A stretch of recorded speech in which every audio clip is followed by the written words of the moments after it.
Good morning. Welcome to Beacon Unitarian Universalist Congregation. I'm Reverend Dr. Robin Tanner. My pronouns are she and hers, and I am a member of the lead ministry team here. I don't know how, John, you do it every Sunday. Like, I'm walking up and you're able to wrap up the prelude at just the right moment. So glad that John O'Neill is here with us and Misa Iwama as well. I'm so grateful, beloved, that you chose to be here this day, whether you're joining us in person and hearing my words coming to you from the lands of the Lenni Lenape, or joining us online. If you are joining us online, I would welcome you to share your name and pronouns so that we can greet one another virtually. After our service today, we're starting a new invitation. For those of you who are brand new, maybe it's your first Sunday or your second Sunday, we're going to be doing a quick 10-minute tour, and that's going to be led today by Judy Brewer. Judy will meet you right up here at the pulpit and show you important things like the location of restrooms and elevators. And, of course, she's going to share with you a little bit about Beacon and about Unitarian Universalism. Our tour ends where I invite all of you to join us after our service today for coffee hour down in Fellowship Hall, which can be accessed via the stairwell here or the elevators out to the left in the lobby. Thank you so much again for spending this time together. It takes each of us, in truth, to live out this mission of radical inclusion, feeding the human spirit and healing the world. Each of us brings a spark, a bit of light, even against this gray cast day here in New Jersey. And it is by the gathering of those lights together that we are able to be a beacon. So we turn now, led by our worship associate, Missy Rogers, to kindle the symbol of our faith, the chalice.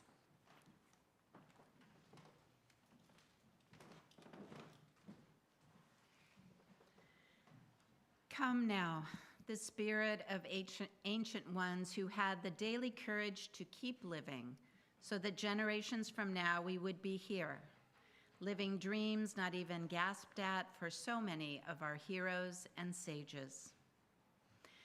Come now, spirit of the child, with no reason for courage except the tenacity of life, like a dandelion in concrete, like an aspen releasing to the winter with the courage that spring returns.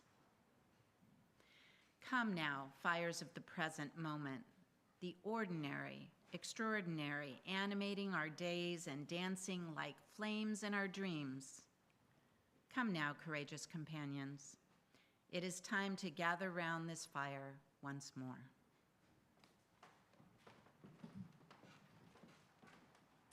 Would you please stand in body or spirit and join in singing our first hymn of the day, 1018, 1018, Come and Go With Me. Come and go with me to that land. Come and go with me to that land. Come and go with me to that land where I'm bound. Come and go with me to that land. Come and go with me to that land. Come and go with me to that land where I'm bound. There'll be freedom in that land. There'll be freedom in that land. There'll be freedom in that land where I'm bound. There'll be freedom in that land. There'll be freedom in that land. There'll be freedom in that land where I'm bound. There'll be justice. There'll be justice in that land. There'll be justice in that land.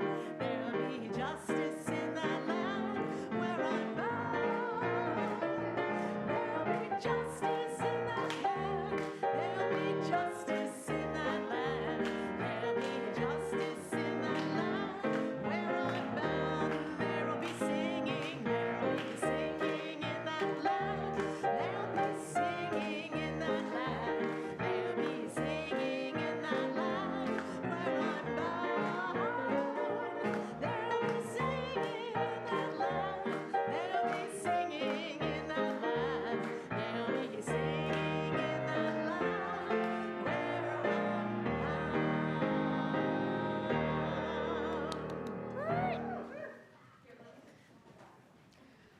everybody. Can you guys, yes, they can hear me. My name is Tuli, my pronouns are she, hers, and for this story, I need your help. So here are the things that I need your help with. Can you make wind blowing sounds? Great. How about, can you make with your bodies getting stuck? Stuck, all right. And how about rowing?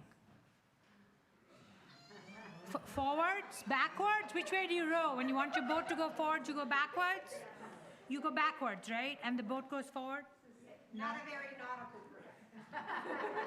So, how many of you know somebody who believes that good things can always happen?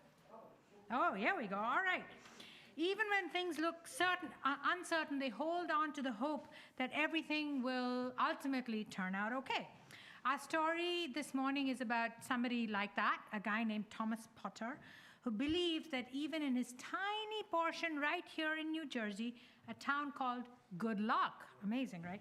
A message of love could be shared with his people and his community.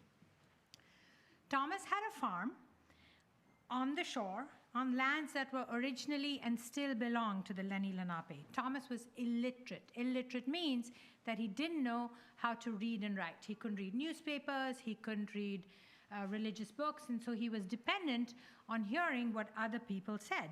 And what other people were saying about religion in particular did not make him feel good. A lot of preachers used fear to get people to behave properly. But Thomas Potter believed that there was good in everyone.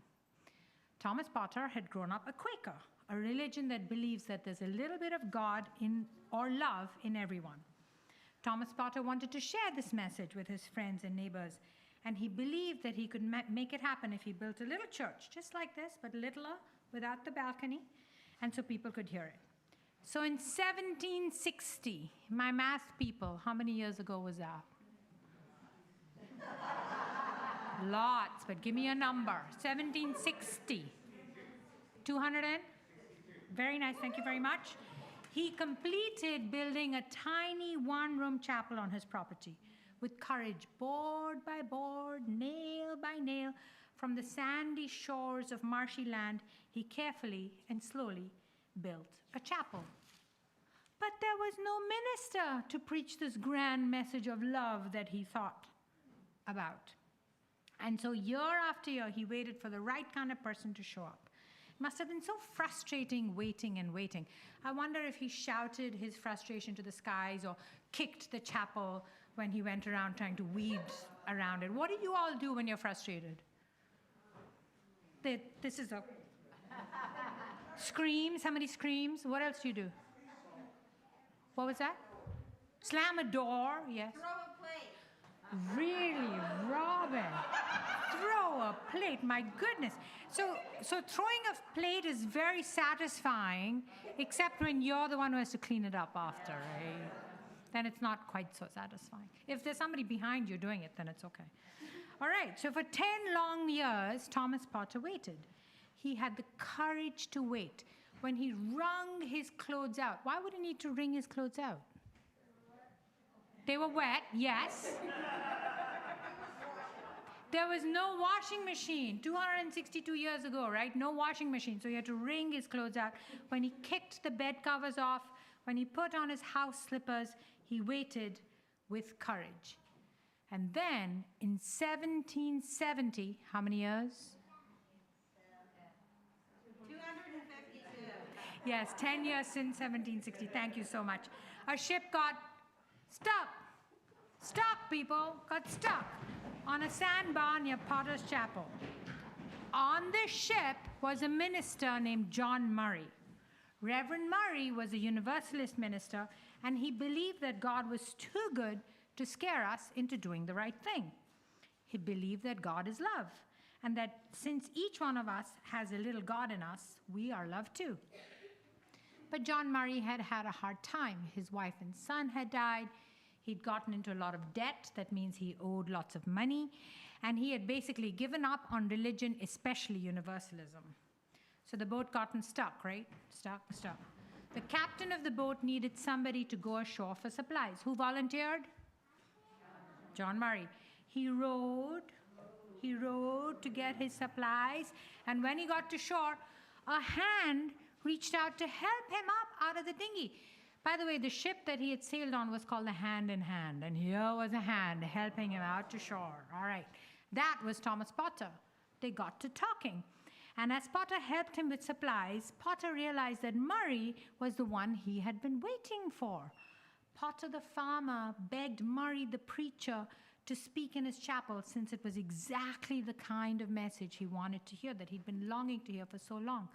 Murray said that he had to row back, everybody row, to offload the supplies, but if the ship still stayed stuck, thank you. Thanks for hitting the walls of the chapel, Reverend Robin. Way to go. If the ship stayed stuck, he would preach. And the ship did stay stuck. So he came ashore. He preached a message of hope in Potter's chapel that Sunday. And the minute he finished, as his words finished, the wind started blowing. So he rowed back, got on his ship, and went on his way. And Universalism had officially arrived in North America. Thomas Potter hoped for a message of love to share with his community. He was patient, he had faith, and he had the courage to keep waiting and to know that it would ultimately turn out okay. Here ends our story for all ages.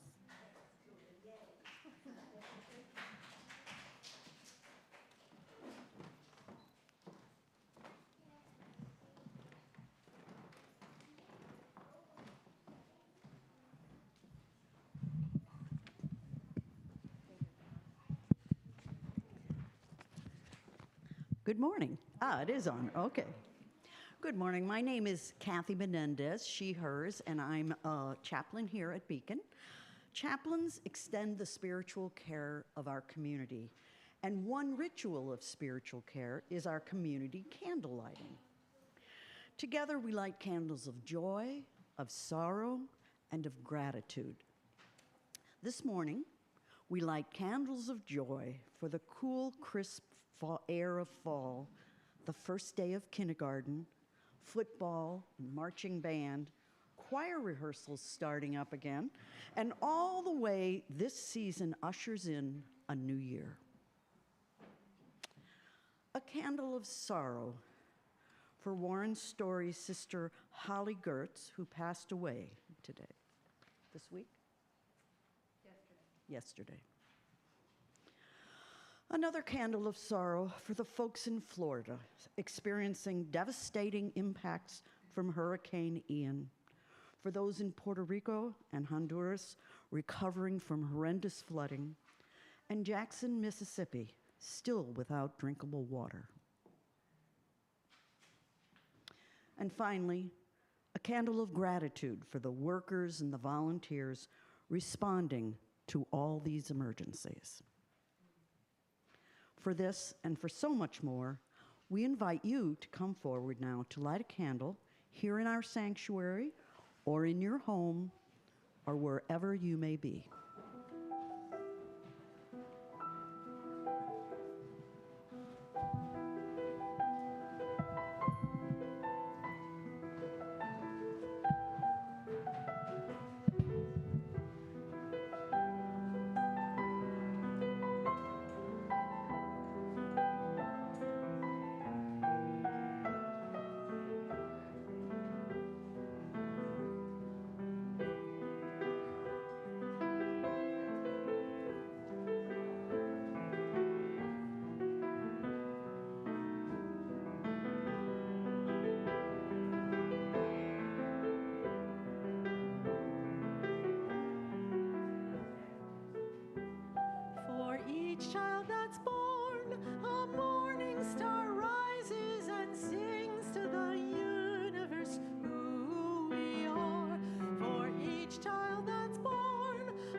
Christians, we're seekers of truth and keepers of faith. We are makers of peace and the wisdom of ages. We are our grandmother's prayers, and we are our grandfather's dreamings. We are the breath of our ancestors. We are the Spirit of God. For each child that's born, a morning star rises and sings to the universe who we are. For each child that's born, a morning star rises and sings to the universe who we are.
Invite you, beloved, to gather in for a time of listening, perhaps a time of dialogue with that still small voice. If breath brings you into that attention and focus, I invite you to draw on that breath now, inhaling through your nose, exhaling even maybe with a sigh through mouth.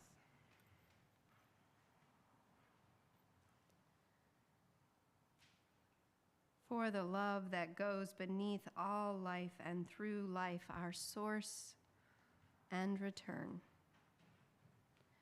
The animation of atoms, the constant recalculation of what is yet possible.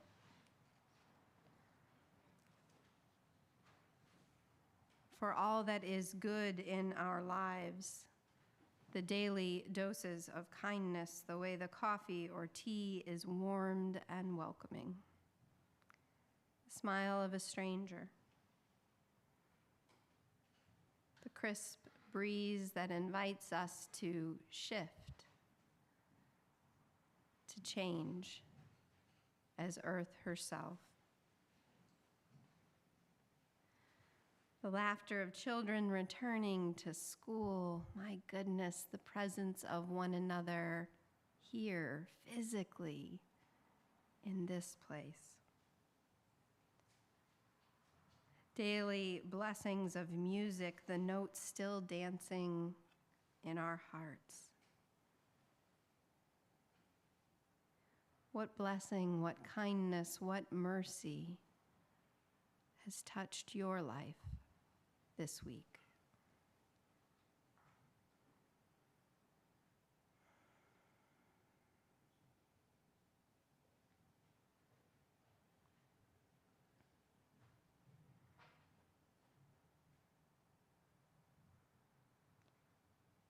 Returning again to the center with gratitude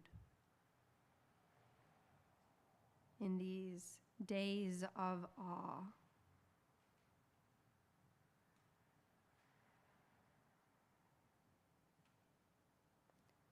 Notice now a deeper knowing, an abiding peace within the vessel that is your body.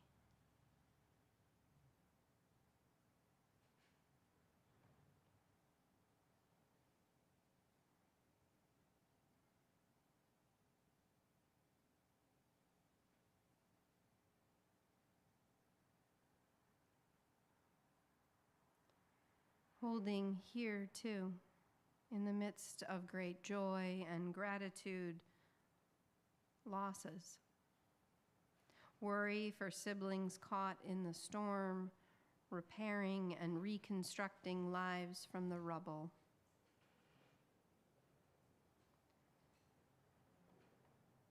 Holding here the worries of what is yet to be.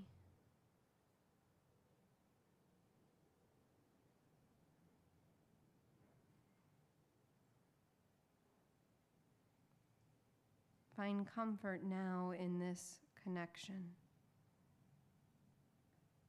Beneath all that seems distant and lost, there is something holding us.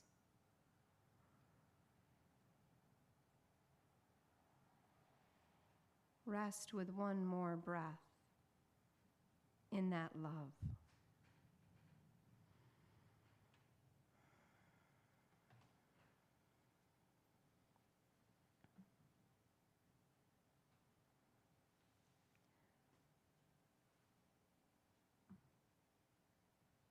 Feel its power here with you now. Receive the invitation to share this gift, to share this love with all whom you meet, knowing in its sharing, this great love can never be diminished, but only magnified.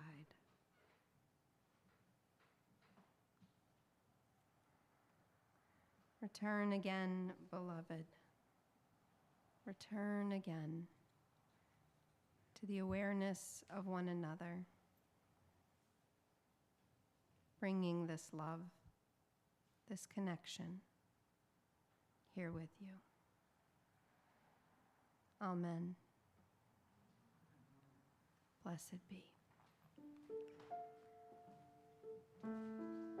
This is hymn number 1011, 1011.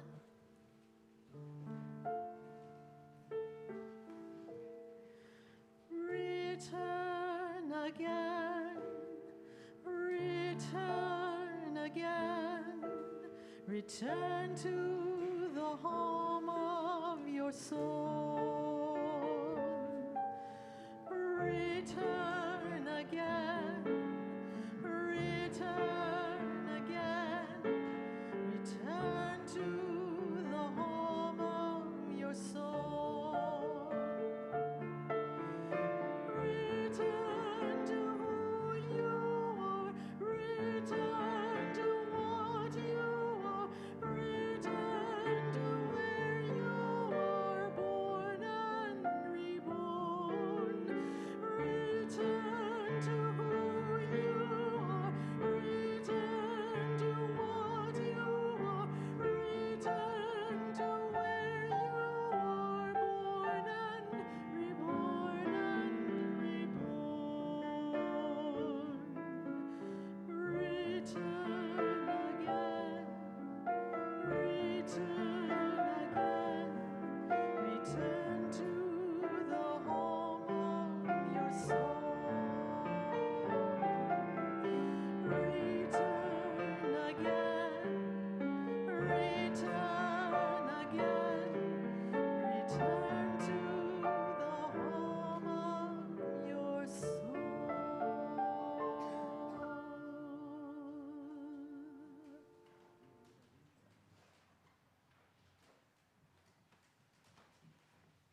Our reading this morning is an excerpt from Courage by Anne Sexton.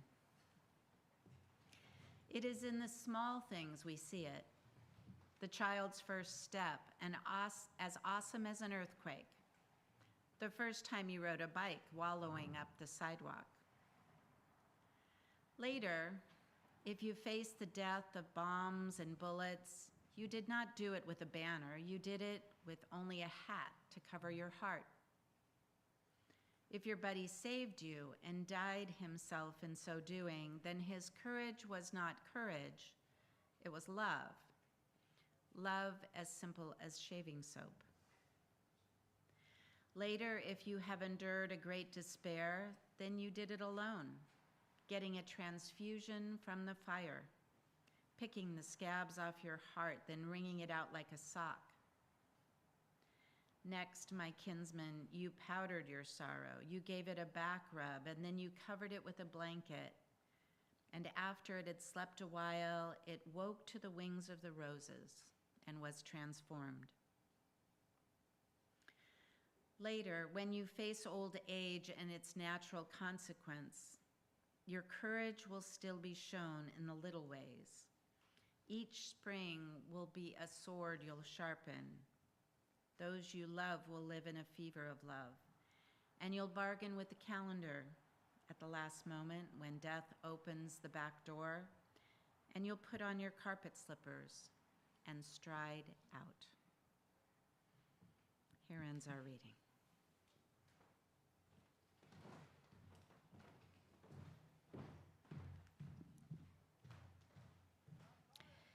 This is the first Sunday of 3 Sundays where we will be taking up a special plate collection, an offering for the New Jersey Abortion Access Fund. And I am so grateful that Jamie Thal is here with us today. Jamie is co-chair of the Unitarian Universalist Faith Action of New Jersey Reproductive Justice Task Force, an amazing partner as our congregation has sought out guidance on how to truly not only respond, of course, to the Supreme Court decision, but more so to continue the fight for reproductive justice. And Jamie's a member of the Morristown Unitarian Fellowship, just up the road a piece. So, Jamie, thank you for being with us.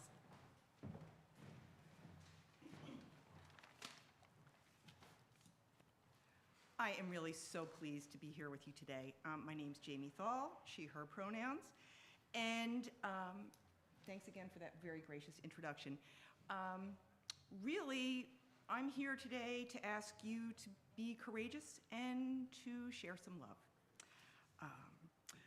The Reproductive Justice Task Force follows the guidance of reproductive justice, which was defined by Sister Song as a human right to maintain personal bodily autonomy, have children, not have children, and parent the children we have in sustainable and safe communities. Our task force work embraces that definition and is focused on maternal health, comprehensive sex education, menstrual equity, and abortion access. As UUs, we affirm the right to abortion care. In January, New Jersey passed the Freedom of Reproductive Choice Act, guaranteeing the right to abortion for all people here in the state of New Jersey, and that was a tremendous step forward. However, the bill that was passed did not include funding to provide abortion care for uninsured, underinsured, or undocumented people. The most vulnerable folks, including young people, are the ones for whom abortion access is often impossible. And rights without access are meaningless. Today, I am here to encourage you to support the New Jersey Abortion Access Fund. The financial cost of an abortion is not just the expense of the medical care. When you include costs like lost wages from time off from work, transportation, childcare, the expenses add up quickly, making abortion care almost impossible for some. Some patients face agonizing choices. Maybe they delay a rent payment in order to get the care that they need. These financial hurdles can also delay care, resulting in patients needing more complex care, which then, of course, results in more expense. These folks need our love, they need our support, they need our help. The New Jersey Abortion Access Fund steps up to provide that help. They partner directly with abortion clinics here in New Jersey to provide funding to help offset some of these costs.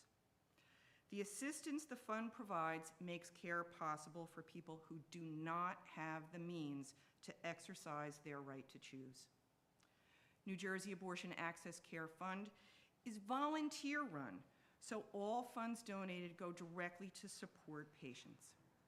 I know firsthand from my work as a volunteer clinic escort that this support is essential. So please give generously today. By doing so, you are affirming our Unitarian Universalist belief that we are all, no matter our economic or legal status, entitled to bodily autonomy and the freedom to make our own decisions. Thanks again for having me here with you today.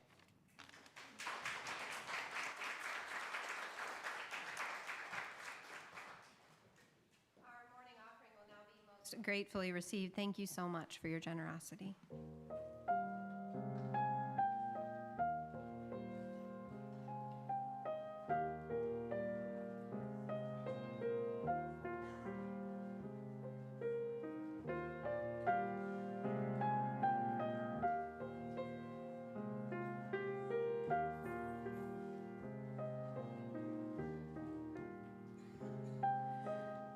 This little light of mine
Thank you, Misa. Thank you, John.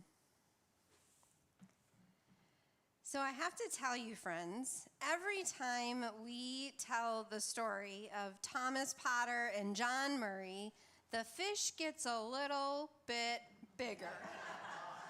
And we've been telling that story for about, give or take 252 years. So it's true, though, that Thomas Potter was an ordinary farmer with a dream.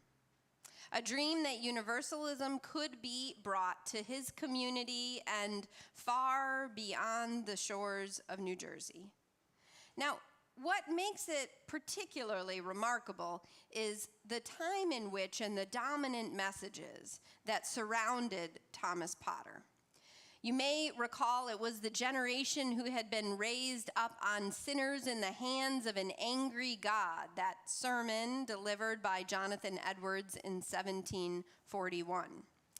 It was also the time in the midst of the Great Awakening that there was a belief that individuals, non-believers, needed to be shaken with fear in order to be awakened to the truth.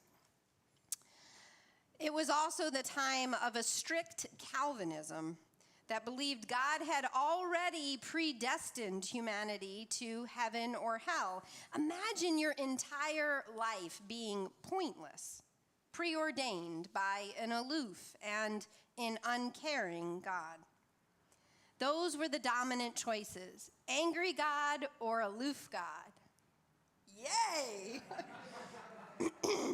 Appealing options, indeed. And despite these fiery sermons and frozen ones, Thomas Potter believed that something more loving, something more just, something more peaceful was possible. In the words of Howard Zinn, to be hopeful in bad times is not just foolishly romantic. It is based on the fact that human history is a history not only of cruelty, but also of compassion, sacrifice, courage, kindness. What we choose to emphasize in this complex history will determine our lives. If we see only the worst, it destroys our capacity to do something. If we remember those times and places, and there are many, where people have behaved magnificently, this gives us the energy to act, and at least the possibility of sending this spinning top of a world in a different direction. And if we do act, he continues, in however small a way, we don't have to wait for some grand utopian future. The future is an infinite succession of presents. And to live now as we think human beings should live, in defiance of all that is bad around us, is itself a marvelous victory. Potter had the courage to say it out loud. He believed in God as love, and what's more, he declared that hell was impossible. A quick way to know the difference between the Unitarians and Universalists, and some of you have heard this joke of mine, is that whereas the Universalists believed that God was too loving to damn people to hell, the Unitarians believed they were too good to be damned. God as love, in all seriousness, meant a source expansive and more compassionate and more merciful, Potter believed, than the most merciful, most compassionate human being who could be imagined. And how, Potter asked, how could such a being send any human to eternal suffering? How could any being be a dispassionate judge allocating some to saving and others to eternal suffering? No, Potter said, against the messages of the day. And he began to gather others into his home. Imagine an illiterate farmer with the courage to speak out against the powerful preachers of the day. Back then, the very first thing before they founded a university, the first school that they always built was what? Does anyone know? A seminary. Because they believed the instruction of ministers so pivotal to community and society. I think not all things were bad in the old days. But imagine this illiterate farmer saying no against this class of ruling clergy, if you will, who held a great deal of power in the community. Eventually, so many people were coming through their living room that Potter's wife, Mary, said, "Thomas, you've got to build a chapel and get these people out of our living room." It took him a whole year and 9 more years until John Murray would arrive. At the time, Thomas Potter was 81 years old.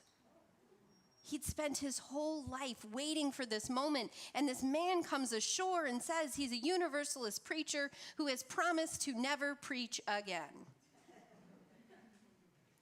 Potter could have rightfully given up and thrown himself into the sand on the Jersey shore right then and there.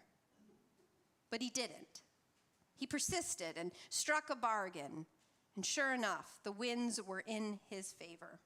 Murray would later say of Thomas Potter, he had unbounded benevolence, was a friend to strangers, and a feeling, faithful man whose hospitable doors were open to everyone and whose heart was devoted to God. 7 years after that first sermon was preached on the shores of the lands of the Lenni Lenape, Thomas Potter would die at 88 years old. So we enter, beloved, into the month themed with courage. And I can imagine what some of you might be thinking. I'm not courageous. I'm not Thomas Potter or John Murray in this story. I am an ordinary person, and courage is something for the history books. Last week, on Saturday, we launched the Beacon Hope and Equity Center over at 695 Springfield, just down the road a bit. It's a supporting organization of the congregation committed to decolonizing wealth through microgrants, low barrier applications for individuals and families to be able to get money to pay the rent, to buy groceries, cover the light bill, or an unexpected medical cost, access to abortion, school supplies, all manner of needs. We began planning this organization in 2019 and had a vision of launching it publicly in the late spring of 2020. Ha ha ha ha. Thank you. Against the backdrop of school at home and meetings in bedroom closets, did anybody take a meeting in a closet in 2020? Come on, be proud. I took one out on the roof. And, of course, the global uncertainty that blanketed so many of us. Leaders here at Beacon decided, rather than delaying the work of Beacon Hope and Equity, we would accelerate it. Without C3 status from the IRS and no hope in sight, we turned to community organizers like Unidad, Latina, and Acción, and Black Lives Matter Patterson. We asked if they could help us get the money out in the community. And these organizers, who were already besieged with community aid requests, their own crises, family needs, sickness from COVID-19, they said in this milieu, yes. Together over the next 2 years, we would give out tens of thousands of dollars in direct relief, including a $25,000 matching grant for a fund created here in Summit through the Summit Interfaith Council for undocumented individuals and their families. With the help of RIP medical debt, we were able to forgive over $2 million of medical debt in New Jersey. On Saturday, we celebrated this important work and honored 3 community organizers, some of the very folks that we reached out to in those early months, including Anton Henshaw of Transformative Justice Initiative, Ana Paula Pazmina from Unidad, Latina on Acción, and Jennifer Garcia of New Labor. We learned that our work is indeed needed now, just as it was in the early days of the pandemic. And we learned a bit more about these community organizers, including Jennifer.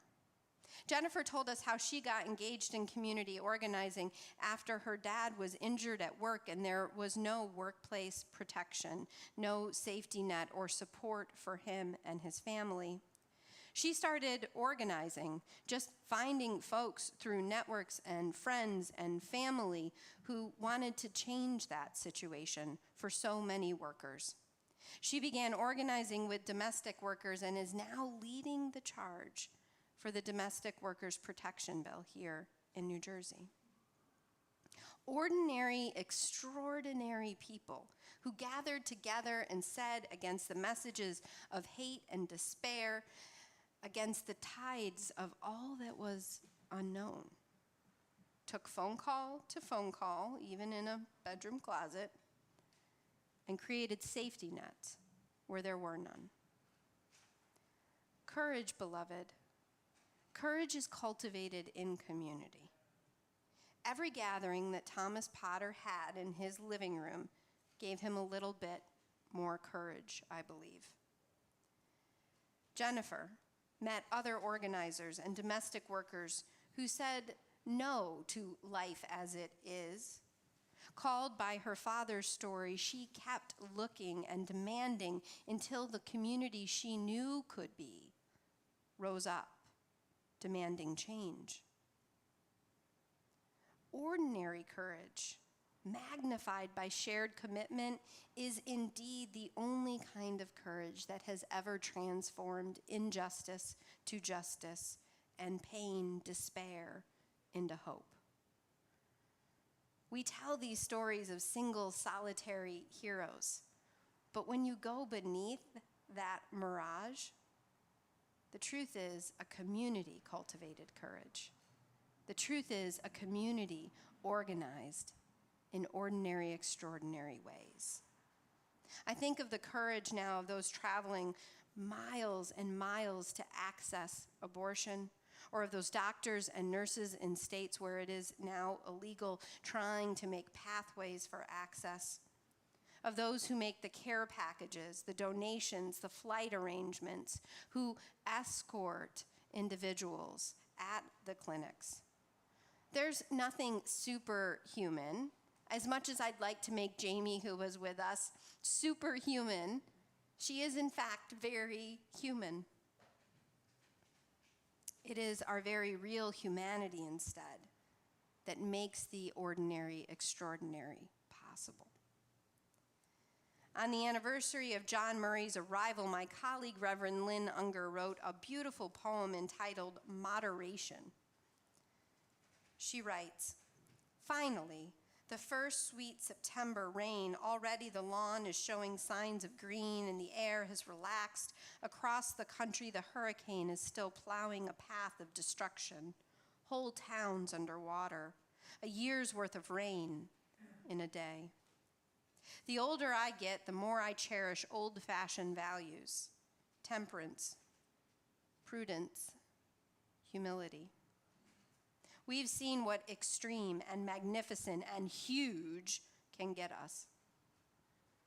These days, my longing is for the lovely, possible, sufficient. I would like to live in the age of enough. Is it too late to build things that last, things worth repairing when they break?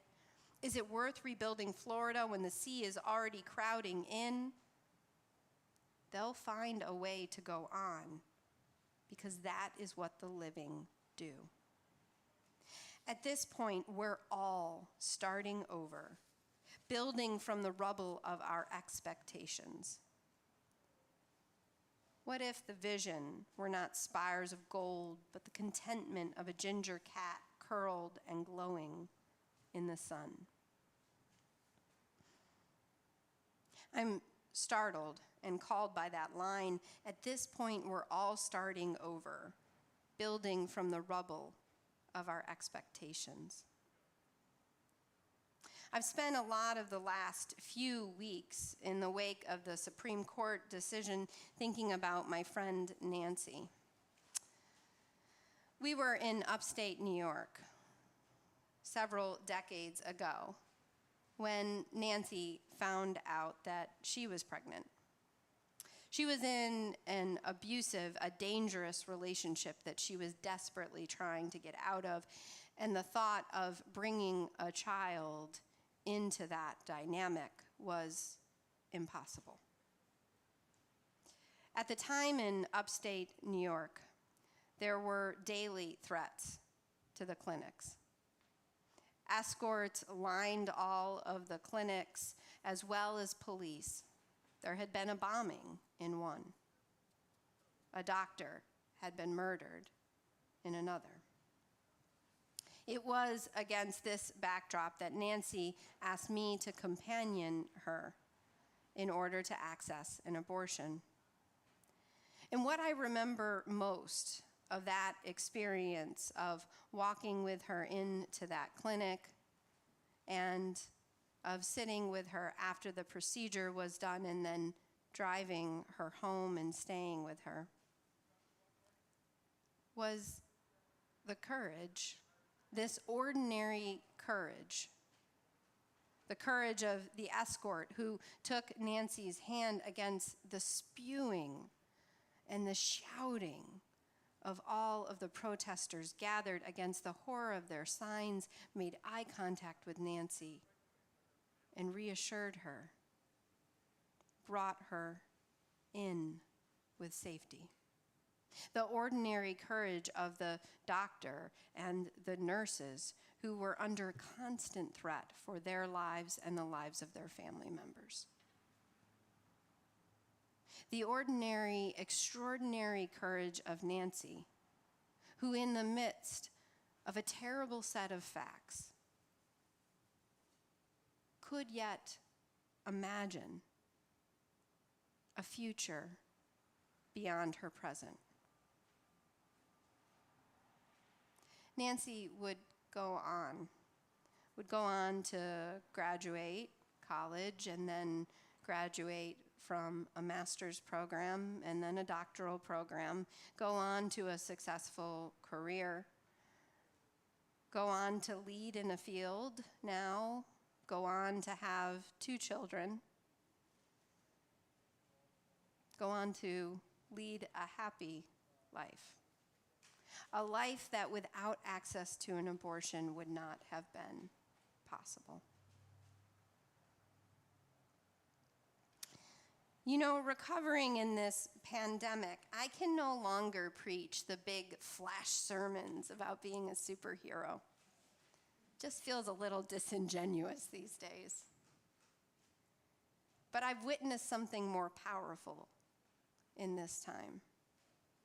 Something more powerful than cartoon heroes. I've seen community organizers. I've witnessed your courage when you could have easily said, no, we can't, and instead said, yes, we must. I've witnessed that courage of Thomas Potter, who didn't have the right credentials, but had a greater truth. Something more true than fiery, fearful words, something more lasting than even a single Supreme Court decision, because courage, beloved, courage is not the absence of fear. It's not the belief even that you will succeed. It is the community cultivated choice to act in the midst of fear without the guarantee of success. It is the willingness to be drawn by something bigger, larger than the present facts.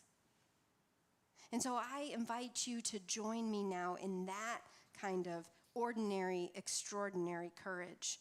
Not the magnificent, single, solitary leader, not the wild abandonment of truth or moderation or caution, but the courage to choose, to see in the present community a hope seated, a possibility other than rage and fear, the present politics apart, but not the final story, a broader ending where we are whole and well and free.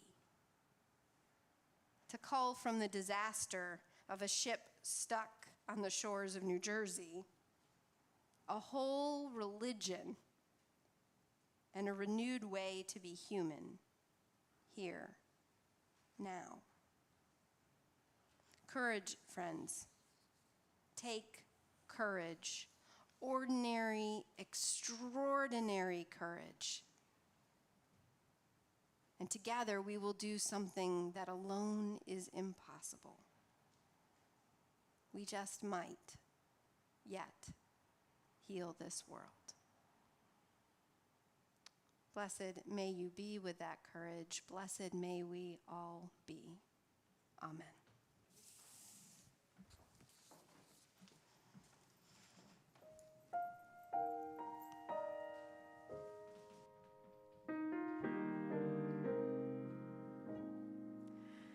Let the life I've lived speak for me. Let the life I've lived speak for me. When I come to the end of this road and I lay down my heavy load, let the life I've lived speak for me. Let the work I've done speak for me. Let the life I've lived speak for me. When I come to the end of this road and I lay down my heavy load, let the work I've done speak for me. Let the friends I've made speak for me. Let the friends I've made speak for me. When I come to the end of this road and I lay down my heavy load, let the friends I've made speak for me. So I know that I speak for Reverend Dr. Robin and saying thank you to everyone who led our service today, as well as the ushers and the greeters and our AV team. Thank you, John O'Neill, for bringing your skills and your talent and your heart every week. And now would you please join in singing This Little Light of Mine. If you would like to stand in body or spirit, we'll end our morning by bringing up the energy. This little light of mine, I'm gonna let it shine. This little light of mine, I'm gonna let it shine. This little light of mine, I'm gonna let it shine. Let it shine, let it shine, let it shine. Everywhere I go, everywhere I go, I'm gonna let it shine. Everywhere I go, I'm gonna let it shine. Everywhere I go, I'm gonna let it shine. Let it shine, let it shine, let it shine. This little light of mine, I'm gonna let it shine. This little light of mine, I'm gonna let it shine. This little light of mine, I'm gonna let it shine. Let it shine, let it shine, let it shine.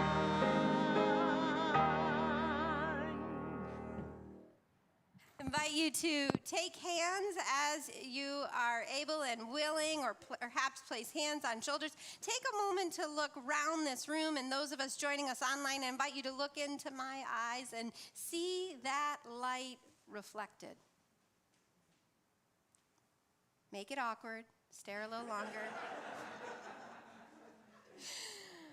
Beloved, we extinguish now this candle, but truth is we can never extinguish that light that goes with you, that spark of goodness, of possibility, of love. For that light goes with you, and we are called together to share it. And in its sharing, to magnify the light. Keep shining, beloved. Keep shining. Amen, and blessed be.